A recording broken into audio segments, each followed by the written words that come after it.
Salut, c'est la fin, on se retrouve pour une toute nouvelle vidéo.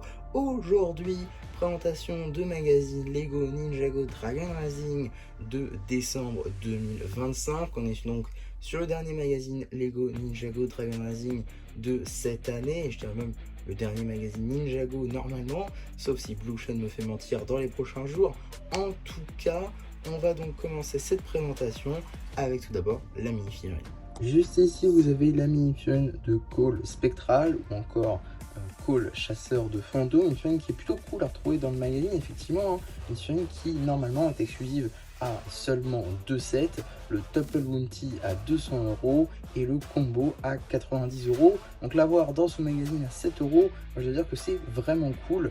Bon, avec des pièces qu'on connaît déjà très bien, hein, comme les cheveux ou la tête de 2017.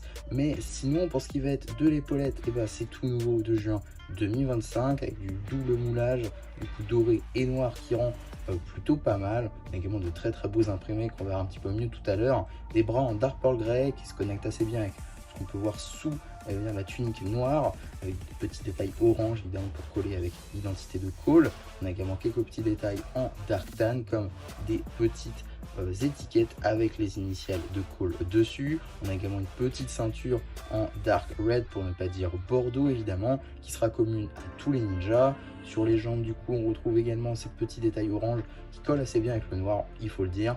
Petite genouillère également en Dark Red. Et pour ce qui va être des petites chaussures, ce sera également en Dark Red. Donc voilà, petit bémol sur cette figurine, et ce sera le cas sur toutes, hein, c'est le petit point d'injection en plein milieu. Voilà, ça se voit trop, c'est vraiment dommage, je trouve que c'est un peu gâché, parce qu'on ne voit que ça. Mais sinon, ça reste quand même une très bonne mini figurine. Voilà, donc si on lui retire tout son attirail, on pourra mieux percevoir tout ce qui va être les imprimés du torse, notamment avec ces belles lanières en Dark Tan. Et à l'arrière, on aura évidemment la seconde expression faciale avec un col souriant, et également à l'arrière du torse, donc toujours les mêmes lanières en Dark Tan, mais également son logo peint en orange qui rend également très bien. Mais il n'y a pas que ça, effectivement, on a aussi une Reveal Blade en termes d'accessoires, aussi appelée lame de révélation en français, mais il faut dire que ça claque un peu moins. Dans la carte, juste ici, vous avez la carte en édition limitée numéro LE34, Noct édition limitée. Elle appartient à la série 8 de cartes à jouer et à collectionner, Lego Ninjago Dragon Rising, série 8, lune de sang. Donc voilà, maintenant qu'on a traité les diverses surprises, on va pouvoir très rapidement regarder le paper bag juste ici, avec donc une petite illustration de Cole, son prénom évidemment, l'échelle ainsi que le logo, l'âge qui est évidemment subjectif. On aura également l'échelle juste ici, le 1-1, et également le fameux numéro d'item qui permettra de le rajouter à votre collection Brexit, ou tout simplement d'obtenir les instructions sur le site de Blue Ocean. En ce qui concerne le magazine en lui-même, on sera sur un format classique à 6,99 € dans lequel on va pouvoir découvrir tout d'abord un petit rappel de ce qui s'est passé dans Ninjago Dragon Rising, ou aussi appelé le Soulèvement des Dragons en français, avec donc tout d'abord la partie 2 de la saison 2, la partie 1 et la partie 2 de la saison 3, avec des rendus 3D de beaucoup de personnages que Lego n'a pas fait. Je pense notamment à ici Cure Spectral, ou encore Frac de la partie 1 que Lego n'a pas fait tout simplement, et ici qui a un rendu 3D donc pour sa tête. Donc voilà, ça c'est plutôt cool. On a également le vilain du mois qui est donc Noct bien évidemment, ainsi qui est sur la carte, c'est pas logique, et évidemment on ne va pas plus le présenter car on le connaît évidemment. En tout cas, on va avoir donc une double page dédiée à notre Cole Spectral, ou en tout cas Cole dans sa tenue spectrale, aussi appelé chasseur de fantômes. Donc voilà, ça raconte un petit peu comment est-ce que il s'est fait drainer, c'est ça. On a également un Noct ici spectral, du coup voilà, c'est plutôt cool, un rendu 3D encore que Lego n'a pas fait, en figurine réelle j'entends. On a également un petit jeu qui fait écho à la série forcément, hein, avec du coup comment réveiller le dragon arche de la concentration, donc dans 2 endroits différents, soit à Ninjago, soit à Mysterium. Donc voilà, ça c'est plutôt cool que ça reprenne des éléments de la série. Pour les jeux, j'aime beaucoup. On a également juste ici un petit jeu, un type labyrinthe avec sa montgolfière de Zane du coup, et Pixal qu'on a découvert en début de partie 2. On a également une enquête juste ici afin de gagner des sets potentiellement. Donc voilà, vous pourrez répondre à des questions. Alors moi, ce que j'aime beaucoup, c'est qu'ils l'ont arrêté de le mettre à la fin du magazine. C'est plutôt cool parce qu'avant, du coup, si vous envoyez, ben, vous n'avez plus simplement qu'est-ce que c'est le prochain numéro. Donc c'est plutôt cool, mais forcément, faut qu'il y ait un problème. Et ouais, ils ont mis du coup derrière la BD. C'est des génies.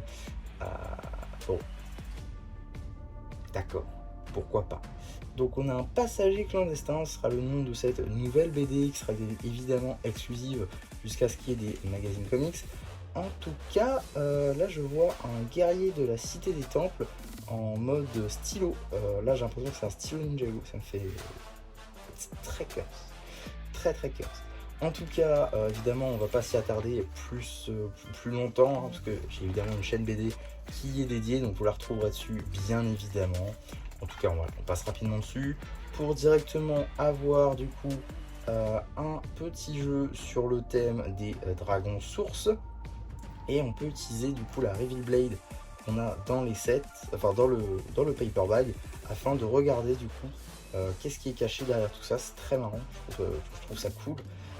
Donc voilà, on a également des rendus 3D, des bannis spectraux en bas, mais surtout ici on a un poster qui leur est dédié directement avec Drix, avec Rox, avec également Cure. On voit un petit peu de Zarkt là-bas. On a également le poster avec les dragons, les techniques dragons rebelles, avec du coup celle de Zane, celle de Nia, de Kai et de Lloyd. Hein. Les derniers du coup à ne pas l'avoir appris sont évidemment les nouveaux ninjas, ainsi que Jay et Cole. Et on a également la suite du coup du poster des bannis avec la suite de Zarkt, Noct évidemment. Les méchants ne se rendent jamais, évidemment, parce qu'ils sont revenus du coup en partie 2 avec ces designs là. On a également la page juste ici dédiée à l'abonnement. Je passe très vite parce que bon, là encore je le répète à chaque fois, mais l'abonnement est assez intéressant puisque ça vous permet de faire des économies sur le magazine. Maintenant, moi qui fais du contenu sur le magazine, si vous ne l'avez pas, on va dire dans les 3-4 premiers jours de sa publication, ça marche plus trop. Donc voilà, je vais pas vous mentir, je paye déjà 7 euros, c'est pas pour que ça marche pas. Donc je vous le présente comme ça dès sa sortie à peu près, dans les 2-3 jours à peu près. Comme ça, voilà, vous l'avez, vous pouvez vous faire un avis et vous avez encore le temps de le trouver. C'est pour ça que je ne prends pas l'abonnement. Maintenant, si vous ne faites pas de contenu et que ça vous intéresse de faire des économies et que ça vous dérange pas de le recevoir en retard, écoutez, foncez. Moi, personnellement, j'ai du mal des fois à attendre pour certains magazines, c'est pour ça que je ne l'ai pas pris également. On a aussi donc la suite de la BD avec toujours ce garde de la cité des temples de type stylo. Ça fait vraiment penser à un stylo pour le coup. Voilà, on passe très rapidement dessus, hein, avec la fin du coup de la bande dessinée. Petit rappel de ce qui se passe en fin de saison 3, partie 2, du coup avec le combat contre le dragon Arch, avec du coup Lloyd qui le contrôlait, l'arrivée en robot, voilà, bon, tout ce qui s'est passé globalement en fin de partie 2, tout ce qui va concerner en tout cas le combat. On a également juste ici un petit jeu qui là encore reprend la série et ça c'est plutôt cool, avec une espèce de combat entre Rontu et Raz, avec ici un rendu 3D, enfin un rendu de la série du coup de Raz qui rend franchement très bien je trouve. Et même pour Rontu d'ailleurs. Alors j'imagine qu'ils vont au monastère, sauf que ça c'est le monastère Evo, c'est pas le monastère de Dragon Rising. Un peu dommage à ce niveau là, maintenant on comprend quand même ce que c'est censé être. Donc voilà. On aura également une petite review papier slash jeu slash publicité pour le Temple Bounty, hein, le nouveau Bounty sorti en juin 2025 que je me suis déjà procuré et dont je vous ai fait une review complète. N'hésitez pas à aller la voir si ça vous intéresse. En tout cas, c'est un très bon modèle. C'était mon deuxième Bounty que je n'ai jamais eu. Voilà, c'était franchement cool à construire et tout. J'ai plutôt aimé. Donc voilà pour ce qui va être de cette page là. Et avant de spoiler tout, ce serait dommage, on va regarder les publicités avec donc tout d'abord une petite publicité pour l'application Lego Play que je n'ai toujours pas téléchargé d'ailleurs. Il faut vraiment que je m'y mette parce que ça commence à faire quelques magazines déjà qui commencent à me dire scannez là. Voilà, je le ferai peut-être. Et on a également, et ça c'est très intéressant, une petite publicité pour nous dire qu'on peut maintenant compléter notre collection de la série 8 sur Blue Ocean directement en achetant les cartes à l'unité. Ça, c'est plutôt cool. J'imagine que s'ils ouvrent pour la série 8, ça veut dire qu'ils ont ouvert pour la série 7 également, et donc je vais pouvoir compléter ces deux séries là et donc vous faire des vidéos sur ces deux séries complètes. J'espère en tout cas pouvoir faire ça, ça serait plutôt cool. Et donc qu'est-ce qu'on a dans le prochain numéro, c'est-à-dire en janvier 2026? Nous aurons donc la finale de tir. Je le pose parce qu'on a des choses à dire. Et je dis pas ça juste parce que ça arrive. Alors, c'est du n'importe quoi. C'est du grand n'importe quoi. Pourquoi? Tir, et on va pas se mentir, un draconique spectral. Voilà, il n'y a rien de neuf vraiment par rapport aux deux derniers qu'on a eu.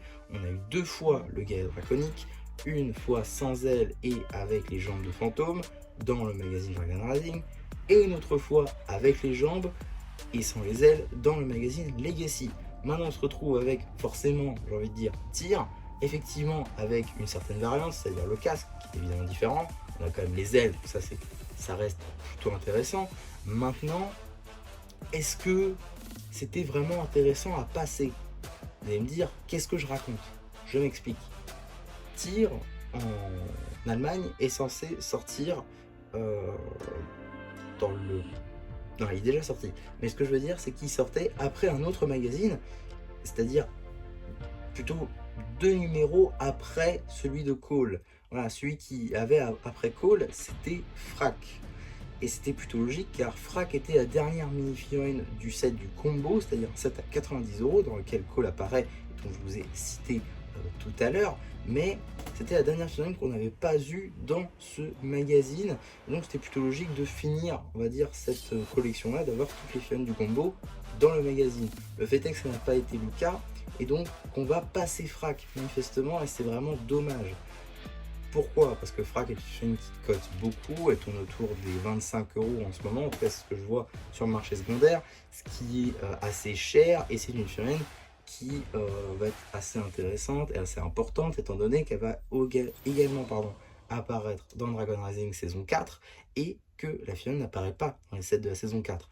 Donc l'avoir dans le magazine, plutôt que d'acheter le combo qui est un set assez mal aimé, c'était vraiment intéressant et ils allaient en vendre un paquet. Alors que Tir dans cette version est assez mal aimé, parce que ça reprend beaucoup d'éléments d'autres films comme j'ai dit tout à l'heure, et que par rapport à Frac, il n'y a pas photo. Donc ouais, un petit peu dommage que ce choix ait été fait. Maintenant, plusieurs théories. Frac sera sûrement intégré à un Gigacomics Ninjago, parmi d'autres magazines pourraient tomber dessus potentiellement. Donc ça peut être une solution. Dans un magazine Ninjago Comics également, ça peut arriver, et là vous êtes sûr de l'avoir. Donc voilà, ça peut être cool. Maintenant, j'aurais 1000 fois préféré l'avoir dans le magazine de manière sûre et certaine. Comme ça, on l'avait, il n'y avait pas de problème, et tout le monde pouvait avoir 2 versions pour faire sa version capuche et sa version sans capuche. Donc là, ça aurait pu être vraiment intéressant. Dommage du coup qu'il ne l'ait pas fait. J'espère en tout cas qu'on l'aura après. Ce ne serait pas la première fois que le magazine qui prendrait de l'avance reprend d'anciens numéros qu'ils ont passé avant. Ce serait plutôt logique, ça s'est déjà vu notamment dans la gamme Star Wars assez récemment. Donc pourquoi pas, il y a toujours un espoir. Maintenant, je trouve ça vraiment dommage de passer la figurine de Frac tout de même. En tout cas, chose quand même positive avec la figurine de Tir, ça veut dire qu'on va avoir les figurines du jet de Lloyd, et on le sait déjà, la figurine après Tir, ce sera Cure. Et ça, c'est très intéressant d'avoir la figurine de Cure du coup, figurine exclusive à un set à 100 €, donc l'avoir dans le magazine à 7 €, ça va être franchement intéressant pour s'en prendre quelques-unes, pour faire plusieurs versions de Cure. Ça, évidemment, je serai là pour le faire, évidemment. En tout cas, j'espère qu'on aura Rox aussi, peut-être dans le magazine Legacy, ça peut se faire. En tout cas, je dois dire que c'est franchement dommage pour Frac. J'espère quand même qu'on l'aura à l'avenir, mais j'aurais 1000 fois préféré passer Tir que Frac. On ne va pas se mentir. Donc voilà tout simplement ce que j'avais à dire sur ce magazine Ninjago Dragon Rising de décembre. J'espère en tout cas que ça vous aura plu. N'hésitez pas à me le dire en commentaire. N'hésitez pas non plus à liker la vidéo, à vous abonner, à partager. Et moi, c'était MC qui vous dit bye bye.